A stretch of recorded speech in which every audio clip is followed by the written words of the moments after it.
Swear.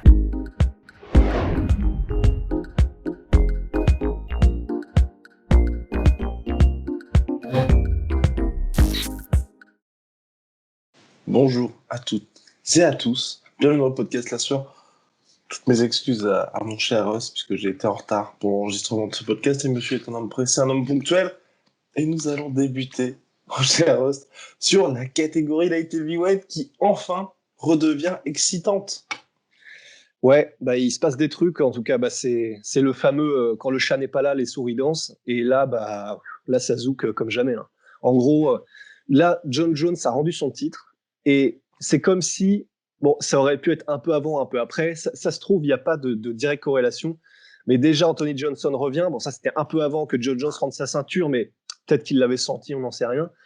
Anthony Johnson revient, et il a dit que ce sera en light heavyweight, donc déjà, c'est absolument énorme comme news.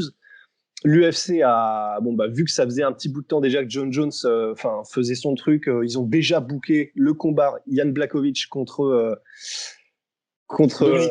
Dominique Reyes et Ryan Bader aussi, il va de son petit billet en disant maintenant ça y est, c'est officiel, maintenant que John Jones n'est plus là-dedans, le combat contre Vadim Nemkov qui arrive bientôt là au Bellator, à mon avis c'est celui-là pour pour le titre de meilleur light heavyweight du monde. Et en plus de ça, ce qui est bien, c'est que la catégorie, elle commençait déjà à devenir un peu excitante avec des gars comme Magomed Ankalaev, avec Jiří Procházka qui a frappé un énorme coup là récemment contre notre Volkan Ozdemir.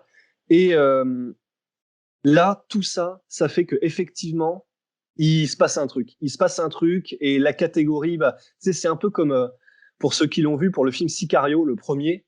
Il y a un moment donné une phrase, c'est Josh Brolin, je crois, qui dit ça, où en gros, quand t'as un warlord, un mec qui est là, qui domine tout le monde, c'est carré, tu vois, c'est organisé. À partir du moment où ce mec-là disparaît, c'est un peu comme un poulet sans tête, en fait. C'est le bordel partout, ça tire de partout, de machin. Là, c'est ça, en fait. Ça tire de partout parce que le drug lord, très mauvais jeu de mots, du coup. Mais il est parti, tu vois. Il est parti et donc là, ça explose de partout et ça va être intéressant. Je dis pas que c'est le parallèle, c'est pas que ça veut pas dire que c'est intéressant pour les gardes de drogue, c'est pas ça, mais vous avez compris. Ouais, exactement. Et c'est là, je trouve, toute la différence entre cette catégorie light heavyweight et la catégorie flyweight, qui s'est retrouvée plus ou moins morte, même si c'est clair, il y a Figueiredo qui est arrivé, tout ça. Là, il y a quand même un paquet de gars qui sont hyper bons. Et déjà, même là, on n'en a pas parlé, Thiago Santos qui affronte Teixeira pour revenir. T'as toujours les mecs comme Anthony Smith qui sont là quand même pour apporter leur petite dose d'excitation au niveau des combats. Et puis quand même, c'est vrai qu'Anthony Johnson, battu uniquement en light heavyweight par Daniel Cormier, le reste, il terminait absolument tout le monde par KO. Donc ça va vraiment être très très excitant. Et puis surtout, moi ce que je trouve qui est intéressant avec cette catégorie-là, c'est que là, à mon avis, tu vois, on va avoir un espèce de cycle, je pense, d'1 an, 2 ans, où justement, comme tu as dit, tout le monde va s'entretuer. Et ensuite, on va avoir un vrai patron. Et je n'exclus clairement pas un retour de John Jones chez les light heavyweight. Parce que tu vois, il a jamais eu de mal à faire le poids. Et au contraire, je pense que son challenge, ça va vraiment d'être arrivé comme un vrai heavyweight dans la cage, plutôt que de faire une espèce de montée où tu sens que le mec a pris du muscle, mais c'est un peu pâteau.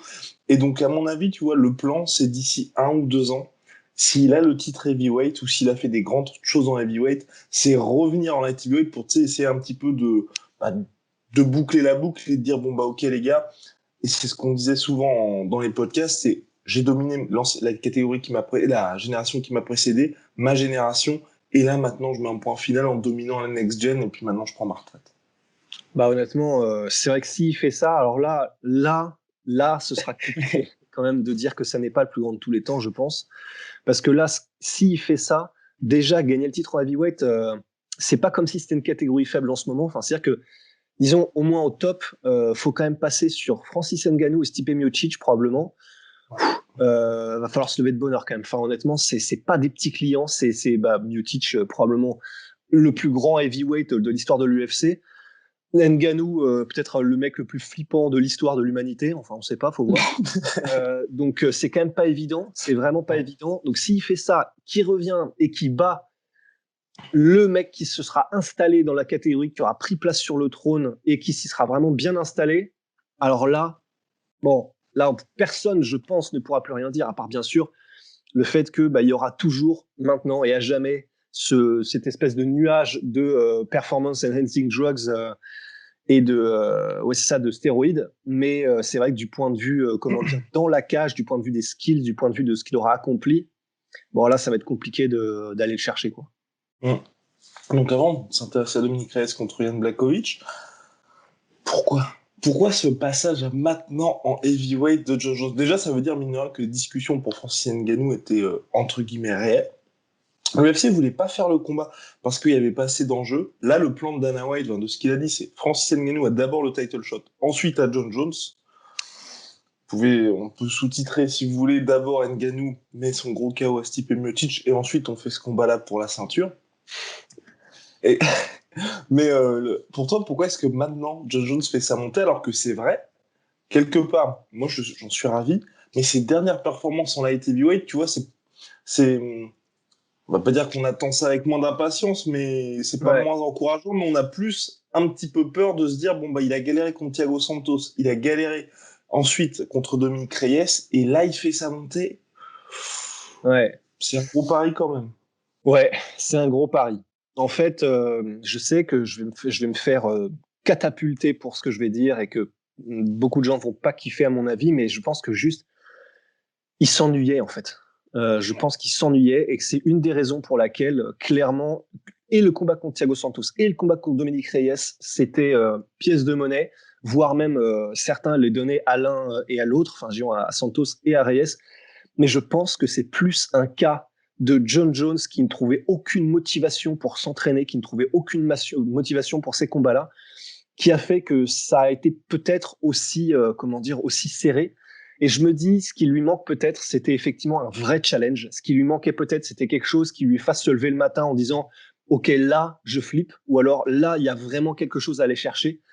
Et je pense pas que ce soit un facteur qu'on puisse complètement balayer, le facteur motivation, le facteur est-ce que tu as vraiment envie de progresser? Est-ce que tu as vraiment envie de te dépasser quand tu domines, tu domines, tu domines et tu n'as pas besoin de te pousser? Donc, c'était le cas avant Thiago Santos et avant Dominic Reyes. Bah, c'est pas sûr. C'est pas sûr et je pense que ça doit rentrer en ligne de compte. Donc là, à mon avis, j'espère, mais je pense que c'est possible, que quand il va monter en heavyweight, là, les enjeux sont. T'as pas le droit à l'erreur, tu vois. Quand tu combats Francis Ngannou, tu peux pas te dire, moi, je m'entraîne à moitié. Parce que si tu t'entraînes à moitié et qu'il te chope, bah bon, tu perds des années de vie en bonne santé quand même. Ouais. Donc, je pense que non, je pense vraiment. En plus, au-delà de la dimension physique, on va peut-être découvrir un nouveau John Jones, mais je pense qu'on va avoir quelque chose de neuf. Et ce qui est aussi intéressant, moi je trouve, c'est qu'il a pas du tout l'air de vouloir rusher cette montée en heavyweight, tu vois. Ouais. Il a vraiment dit, maintenant je fais ma montée, on se retrouve dans quelques mois. Il a pas non plus, tu vois, dit, Miocic, directement je prends le titre, ou Francis, allez, bim bam boum, je te balance une natte. Non, on sent que vraiment le gars, il veut prendre le temps, et surtout, et c'est vrai que là pour moi, ça va être son très très gros challenge, c'est John Jones arrive à faire le poids assez tranquillement des 93 parce que le haut du corps est massif, mais c'est vrai qu'au niveau de ses jambes, tu vois, c'est pas un mec qui a deux énormes poteaux, tu vois. Et Ouais. comment va-t-il faire pour réussir à gagner du poids sans que les jambes prennent non plus trop cher, tu vois, parce que va falloir ensuite qu'il se le trimballe ce poids-là. Donc ça va être, je pense, assez intéressant de voir la transformation ces prochains mois. Et c'est vrai qu'à la limite, ça peut être une source, pas d'inquiétude, mais de. Parce qu'on a Georges Saint-Pierre quand même comme expérience d'une personne qui fait un certain poids, qui a un physique qui n'a pas l'air d'être un physique, alors je sais plus comment est-ce que ça s'appelle, mais qui peut bouger vraiment facilement. Et John Jones, je sais pas quel type comment dire, comment est-ce qu'il encaisse une montée une prise de masse ou comment est-ce que son corps gère ça. Mmh. Mais on a quand même cette expérience de Georges Saint-Pierre qui a voulu gagner de la masse, qui a voulu gagner du poids, qui avait probablement les meilleurs experts avec lui pour le faire, et pourtant qui a été ça a été une horreur. Ça a été une horreur. Ça n'a pas marché. Le jour du combat et la semaine d'avant, ça a été absolument terrible pour son corps.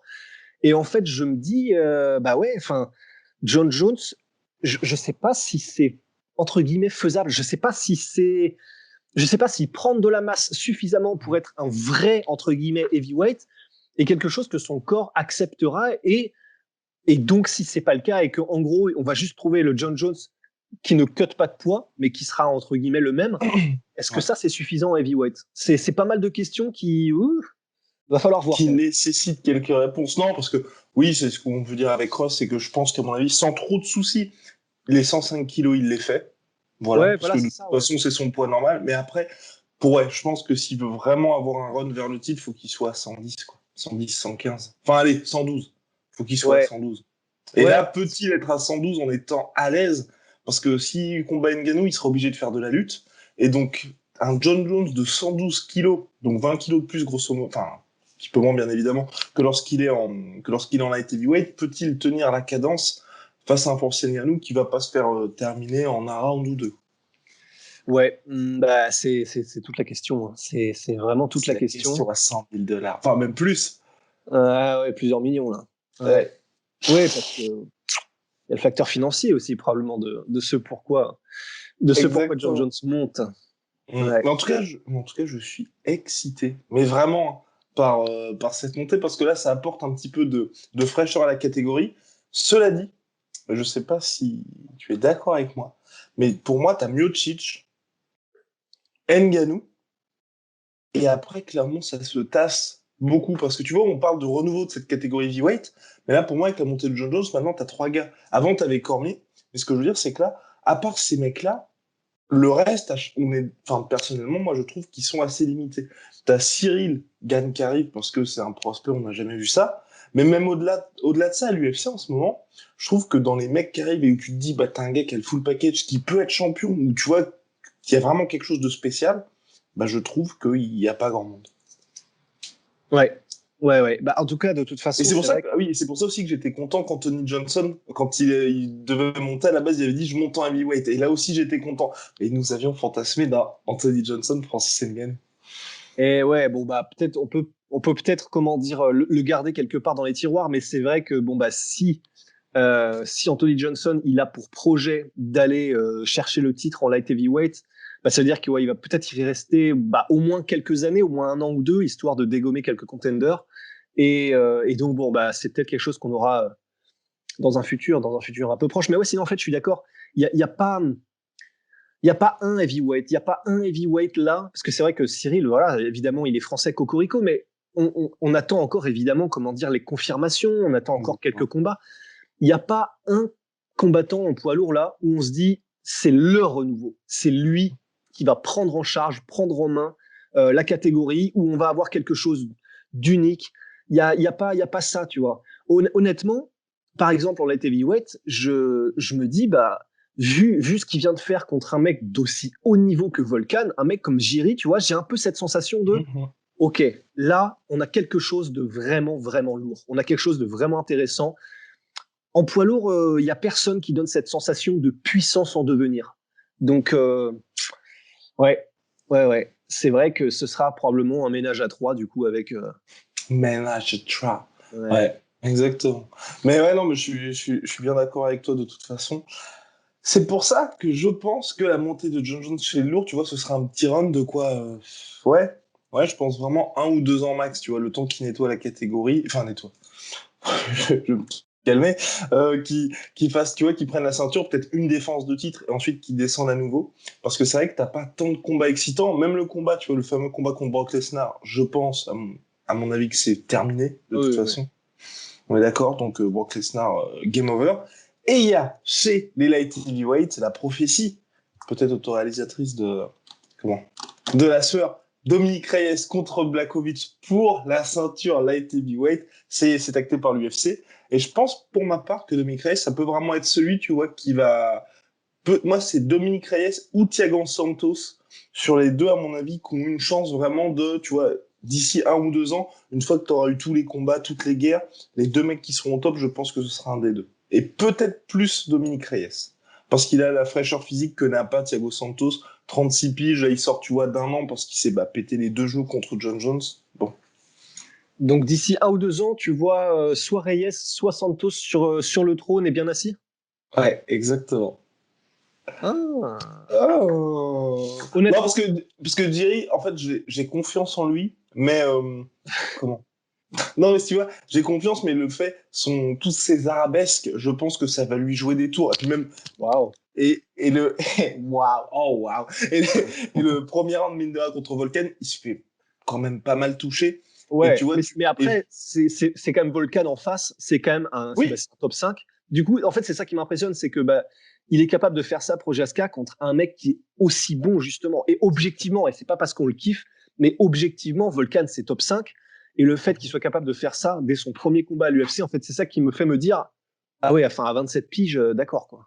oui, oui, mais dans le sens, moi, c'est plus, tu vois, c'est un risque. Enfin, il a été un petit peu dans le dur contre Volkan en voulant se faire toucher, en faisant en sorte que Volkan, tu vois, déclenche tout ça. Il s'est fait toucher, mais ça faisait partie de son game plan. Je pense que tu fais la même chose face à Thiago Santos ou Anthony Johnson, ça Ah, passe pas, en fait. Johnson, non. Bah, Johnson, non. même Thiago Santos, c'est un mec, il a l'habitude que ce soit le bordel. Ouais. Regarde, c'était quoi? C'était le combat contre, ah, Ah, un des chouchous de Rust qui a maintenant pris sa retraite, un Britannique, moins de 93 kilos, qui avait combattu aussi Rumble et qui a combattu Thiago Santos. Jimmy Manoa. Jimmy Manua, exactement. Ce combat-là, les deux, c'est quoi? Le combat, il dure un round ou deux rounds, c'est le chaos de tous les Ouais. côtés, c'est n'importe quoi. Mais tu vois, Thiago Santos, il adore cet environnement-là. Donc je pense que tu pourras pas lui faire la même chose. Donc c'est pour ça. Mais Rust, il y a une petite pièce sur Jiri alors? Moi, j'ai envie de mettre une pièce sur Jiri, ouais. J'ai envie de Euh, voir, en fait, j'ai envie de voir ce qu'il donne sur le prochain combat qui sera donc, honnêtement, là, il y a moyen qu'il soit à un combat du title shot, hein. Enfin, après une hmm. victoire contre Ozdemir. Et donc, j'ai envie de voir ce qu'il donne. J'ai envie de voir ce qu'il donne parce que je pense qu'il apporte quelque chose. Mais après, enfin, après, en fait, il y a un truc aussi que j'ai pas réalisé, mais c'est qu'on est en train de faire tout un foin sur Tony Johnson, mais il a quand même 36 piges, en fait. J'avais pas réalisé. Hmm. Il a 36 ans. Ouais. C'est Ouais, mais énorme c'est énorme, pour mais un tu mec vois, explosif, en fait. ouais, en fait, moi, je suis très confiant. Je suis très confiant pour Anthony Johnson parce que, mine de rien, les deux combats contre Daniel Cormier, pour moi, c'est plus Anthony Johnson qui les Mais perd que oui. Daniel Cormier qui les Mais gagne. Et qu'est-ce ça, qu'il fait, quoi? surtout le deuxième, on était mais dégoûtés. Pas parce que, ben, voilà, là encore, la sueur, défenseur officiel et membre du fan club Daniel Cormier, attention, parce que maintenant, Ah, c'est on va se acté. faire tuer. Non, mais franchement, les deux combats, c'est horrible. Vous regardez le truc, et même Daniel Cormier, elle l'avait dit. Il y a la tempête, et puis ensuite, il présente son coup, et je n'ai plus qu'à le saisir. Et c'est exactement ce qui s'est passé. Premier combat, donc il met quand même knockdown Daniel Cormier. Daniel Cormier qui avait dit avant le second combat, ouais, non, il frappe pas fort et tout. Il y avait eu les mêmes qui étaient sortis, c'était magnifique. Le deuxième, il pète le nez de Daniel Cormier sur un head kick. Premier round, clairement, c'est que du Anthony Johnson. Et deuxième, t'as une espèce de faille psychologique. Enfin, Ouais. le néant, et le mec tente un takedown face à Daniel. Non, même pas ça, non. Il touche Daniel Cormier, et ensuite il se met à lutter contre la cage, et ensuite il tente le takedown. Pourquoi? Il y a ce pauvre Henry Hooft qui était en train de s'arracher les cheveux dans le corner, en train de dire mais qu'est-ce que tu fous? Puis à la fin, Anthony Johnson qui donc prend sa retraite et s'excuse auprès d'Henry Hooft, mais incompréhensible, tu vois. Ouais, mais Et ça peut être un facteur, la peur de gagner, tu sais. ouais, Ça peut-être. peut être un C'est vrai. facteur. Quand je jouais au foot, je me souviens qu'il y en avait pas mal qui avaient ce truc-là, en gros, la peur de ne pas marquer de but. Enfin, la peur de marquer un but, justement. C'est-à-dire que tu dis, putain, je vais marquer, putain, je vais marquer. Et en fait, du coup, tu tires à côté, tu vois. Et en fait, ça se trouve, Anthony Johnson, c'est ça. C'est peut-être, il est peut-être pas fait pour le titre, en fait, tout simplement. Et ça se trouve, même quand il va être dans une, parce que c'est difficile de faire une situation où tu domines plus que lors du second combat contre Cormier, tu vois. Et du coup, je me dis, si même dans une situation où clairement il est dominateur de ouf, il est capable de faire un truc comme ça, il le fera probablement contre tout le monde, enfin peut-être. Ou alors c'est une faille psychologique en mode, c'est pas forcément le titre, c'est putain, je vais gagner le titre en battant Daniel Cormier, qui est une légende, etc. Donc si c'est contre des gens pour lesquels il a moindre, entre guillemets, de respect, ça se trouve, ça va le faire. Faut voir. Ou peut-être, moi, c'est l'autre chose où là, je te rejoins un peu si c'est ce que tu voulais dire, c'est je pense que Anthony Johnson, tu vois, peut peut-être pas durer 5 rounds. Et le fait, tu vois, de dire, ok, je domine de la tête et des épaules le combat, mais DC est toujours là. Ouais, Et clairement, il est pas proche de se faire finir. ouais, c'est vrai. C'est vrai que ça Euh, doit être terrifiant, ça. ça, Ouais. ouais, et tu te dis, ah merde, merde, là j'ai tout balancé, le mec est toujours là, ça veut dire qu'il me reste 4 rounds avec DC. Ouais. Tu vois, je pense qu'il y ait cette envie de se dire, je préfère finir honorablement par une soumission, tu vois, et je tape 3 fois plutôt que de me faire ground and pounder, quoi. Ouais, non, non, c'est sûr, c'est sûr. C'est vrai. C'est vrai. Et c'est là où c'est intéressant aussi de faire un très rapide parallèle avec Francis Ngannou, pour lequel ça n'est pas du tout le cas. Ouais. Francis Ngannou, il est en mode, bon, clairement, j'arriverai pas c'est même pas j'arrive pas à le finir parce qu'en fait, même au 5e round, il est en mode je vais te terminer. Mais il est conscient que même s'il a plus de gaz, même s'il est complètement à l'article de la mort, même s'il se fait grand poundé, jamais il abandonne. C'est quand même stylé. Complètement. Je suis bien d'accord avec toi. Donc pour finir, Dominic Reyes, Jan Blachowicz, le combat le plus excitant de l'année, UFC 253 comme main event. C'est ironique ou pas? Et effectivement, Ouais, complètement. Non, mais honnêtement, moi j'ai la seule pseudo excitation que j'ai par rapport à ce combat, c'est comment tu vois, on peut se dire qu'il va se dérouler debout. Mais clairement, tu vois, Blachowicz, pour moi, il bénéficie d'un concours de circonstances en sa faveur qui fait que le seul mec qui aurait vraiment pu le mettre dans la sauce, c'était Corey Anderson. Et Corey Anderson, bah, tu sais, il a pas été, j'ai trouvé, pour ma part, très intelligent lors du combat. Enfin, dans le sens, il a pas utilisé sa lutte à bon escient, j'ai trouvé. Et donc là, bref, Jan Blachowicz se retrouve en position de title shot face à Dominic Reyes. Bon, sur le papier, je trouve que c'est très bien pour Dominic Reyes pour entamer un run en tant que champion. Ouais. Bah, ouais. Oh là là. Je sais pas quoi dire de plus. Enfin, oui, c'est cool, mais c'est vrai que j'ai tellement aucune excitation. Enfin, Oui, non, mais c'est terrible. Mais c'est terrible parce que t'as quand même deux mecs là qui. Ouais. Honnêtement, Dominic Reyes, il est vraiment très bon. Je pense que ça va être compliqué de le bouger, mais c'est pour l'instant, en tout cas, c'est pas du tout un gars qui. Qui va déplacer les foules, quoi. Exactement, qui va tout simplement déplacer les foules. Toutes ses déclarations depuis qu'il a perdu contre John Jones, bah, il ne parle que de John Jones. Donc, à un moment donné, faut. Et puis là, il est en fait, moi, personnellement, je sais que ça devrait peut-être pas rentrer complètement en ligne de compte, mais au niveau personnalité, en fait, j'accroche pas du tout. Et du coup, ça joue, en fait. Ça joue sur le fait que j'ai pas envie de regarder, quoi.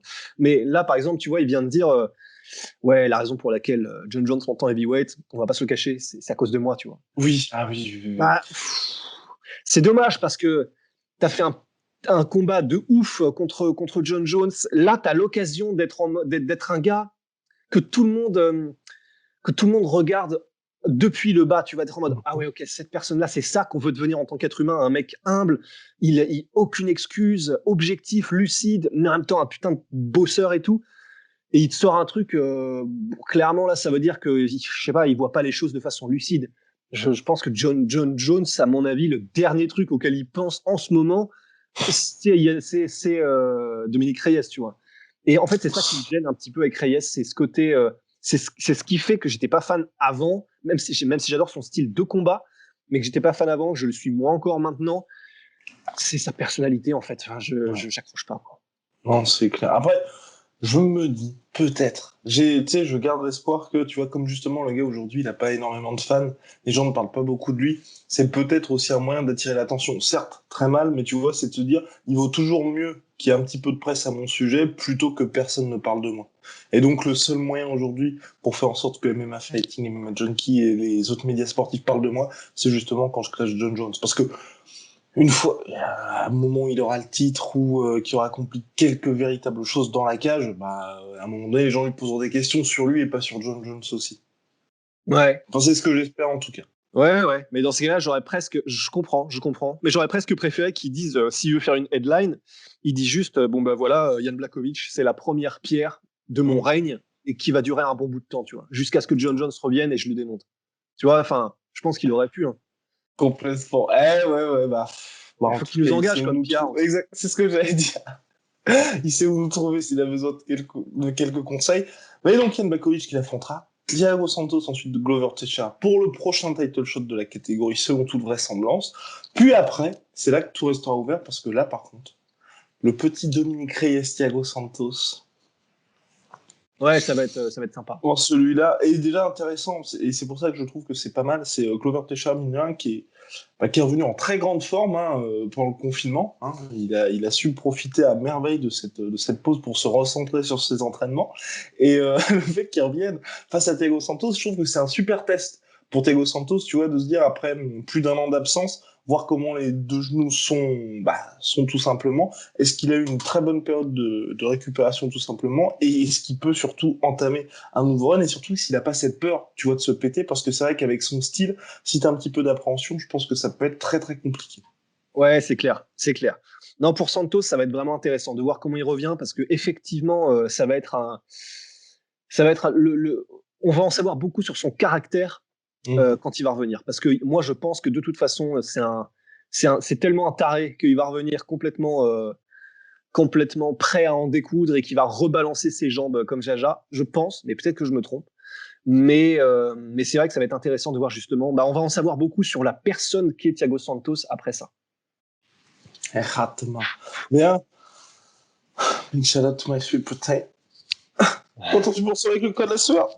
My sweet protein qui vient de signer Israël Adesanya. Oui, j'ai vu ça. Mais bordel. Ouais. Eh oui. Est-ce qu'on est pour quelque chose? Eh bien.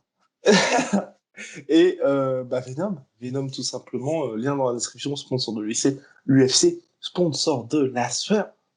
Et bientôt sponsor aussi d'Israël Adesanya, puisque l'UFC. Donc en fait, Adesanya veut nous rencontrer, je crois. Je pense aussi.